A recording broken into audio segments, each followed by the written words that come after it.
Hi guys, my name is Daniel. I don't usually make these kind of videos or device reviews at all, but I found a really cool device that I just kind of wanted to share with everyone. So about a month ago, I was just kind of browsing the internet and looking at cell phones. I've been a Nexus 4 user for about the past 2 years or so, and I'm just kind of due for an upgrade, so I was just kind of looking to see what my options are. And eventually I kind of moved over to the cheap, knockoff Chinese market, and they've been kind of doing some cool things with 1080p displays and really nice 801 processors, brands like Oppo or Meizu.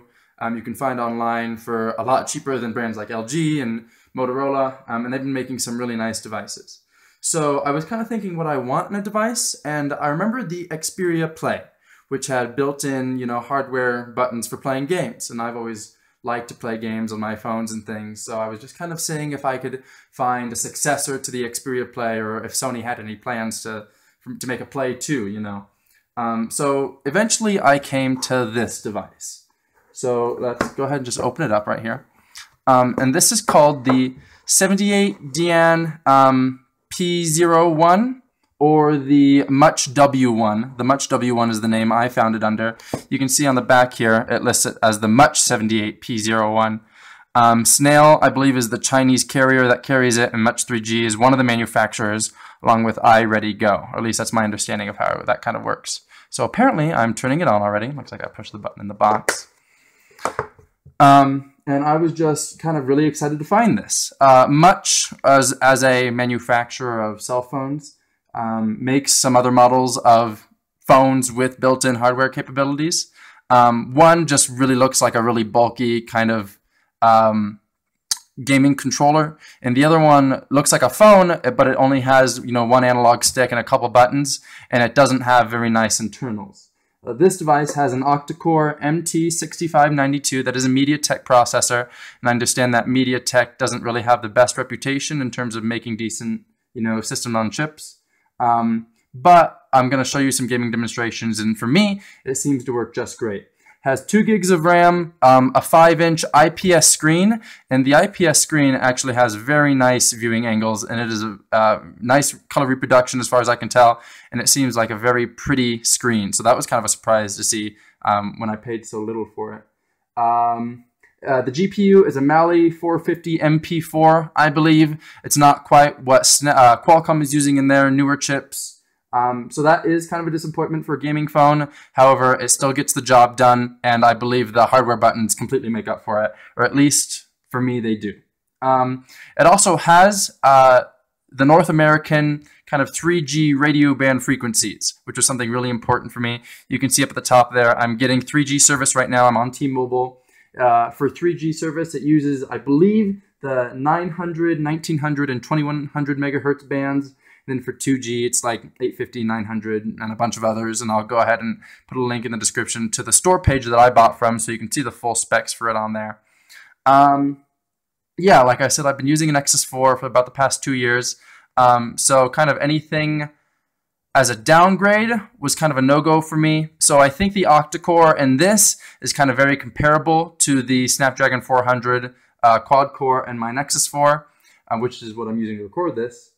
And like I said, it is a phone. So if you can see at the top here, where is it? So I believe right there, the 2 holes are where you hear when you're using it as a device. And then down here at the bottom, there's where you speak into. It does have a front-facing camera, which I think is pretty funny. And then I believe has an 8 megapixel rear-facing camera on the back there. And actually, this camera has been the most disappointing kind of feature of the phone. I'm hoping that they'll fix it in future updates to the device. But oh, that's a pretty screen. But we'll see. So let's go ahead and run Antutu if I can find it. Oh, that's the. And you'll kind of be able to see what kind of performance we're looking at here. I'll just go ahead and prop it up like that. So you can see the last time I ran it, it got a 28,000. Okay. The Nexus 4 consecutively, as many times as I've run that, usually gets about 22 to 24,000. So it looks like the system on a chip here is pretty good in terms of raw CPU performance. The GPU performance is a totally another thing. Just because I believe it's the Adreno 320 in the Nexus 4, and that's kind of a maybe 25 to 33% increase over this Mali 450. Okay, so it looks like the results are in for the N22 test, okay? It looks like in this case it got about 32,000, which is actually one of the higher results I've seen. You'll hear it down here, Nexus 4 at the bottom. Well, and so that's actually a really good score, better than I've got before. And you'll see here it's listed as the 78 Dian P01. Again, if you're looking for this on the internet, you'll find it listed under all different types of names, okay? And so now I guess I should probably show you kind of what this was made for and playing games. And so what was the one I was going to do first? Where is Beach Buggy Blitz? Here we go. So you'll notice this little green icon right here and that UI that just popped up. A bunch of Android games for anyone who's ever tried to use maybe a PS3 controller or one of the Moga, third-party controllers you can buy for Android gaming. Many different games don't have built-in hardware support for controllers. I believe Modern Combat 4, which is a pretty high-quality first-person shooter for Android, does not have very good, if at all, if any, hardware support. So you'll see here that I believe this game does. And I can use the joystick to go left and right here. But if I push this little green button here, you'll see a few settings come up, like optimization, custom settings. If I press the optimization button, you'll see a layout that someone has designed that provides kind of a virtual compatibility layer, which allows people to drag and drop all the different buttons up here, which correspond to these buttons on the sides.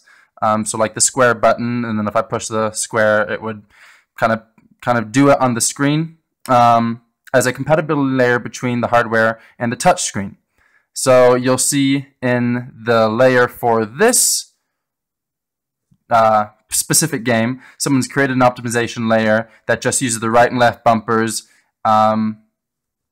as buttons for, for turning right and left. And so that wasn't a hardware input. That's what someone's programmed in using that nice little compatibility layer. And I think that's a really great, easy to use interface that whoever designed the phone, whether it's Much, iReadyGo, or 78 Dian, included with the kind of user interface and Android screen, or Android UI, so to speak. Okay, so this is not a very difficult game to play.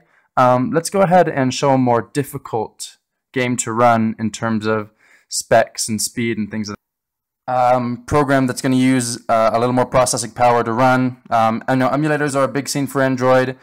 PPSSPP has a very nice user interface, and it also allows for the specific hardware buttons that we can program in. So if I want the D-pad up, I can just push my buttons here, and then it's good to go. And I've programmed them all the way through, just like the original PSP controls. So this is a great device for PSP emulation, in my opinion.